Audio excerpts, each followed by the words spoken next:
Bonjour Jules. Bonjour Eva. Tu as vu l'intérieur de cette église? C'est inhabituel, non? Tout à fait. L'autel se trouve au milieu de la nef. Il est assez récent et manifestement, le prêtre n'utilise plus celui qui se trouve dans le chœur à ta droite. Tu as raison. En plus, tu vois que les chaises sont toutes disposées vers cet autel moderne. Regarde la croix du Christ derrière l'autel. Oui, il paraît qu'elle date de la fin du XVIe siècle. Elle a plus de 400 ans.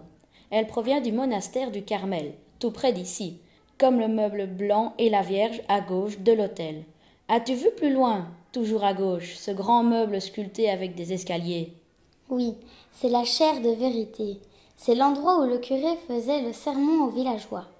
Aujourd'hui, il ne fait plus son discours à cet endroit. Il reste près de l'autel.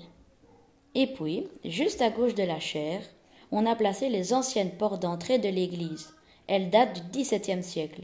Elles ont été remplacées par les portes vitrées par où on est entré. Regarde au fond de l'église les grandes orgues. Malheureusement, elles ne fonctionnent plus. Il faut dire qu'elles datent de la moitié du XVIIIe siècle. Oui, et la statue au-dessus, on dirait Sainte Cécile, la patronne des musiciens. Allons maintenant à l'opposé de l'église, vers le chœur. Le maître-autel est magnifique. Oui, il date aussi du XVIIIe siècle. Regarde tout au-dessus, les 4 anges. On dirait qu'ils nous surveillent. Et le tableau en dessous qui représente la mise au tombeau du Christ a été peint fin du XVIIe siècle. Bon, on peut s'en aller. Attends, regarde cette dernière statue. Elle montre Saint Rémy qui baptise Clovis. Tu sais qui est Clovis? Ce n'était pas un roi?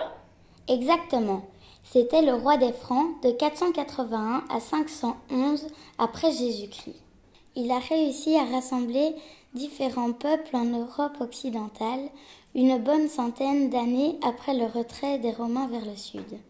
Il est aussi célèbre parce qu'il a été le premier roi mérovingien à devenir chrétien. C'est donc pour ça qu'il s'est fait baptiser par Saint Rémy.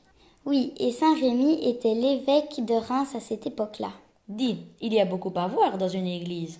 Tu as raison, finalement, c'est un peu comme dans un musée.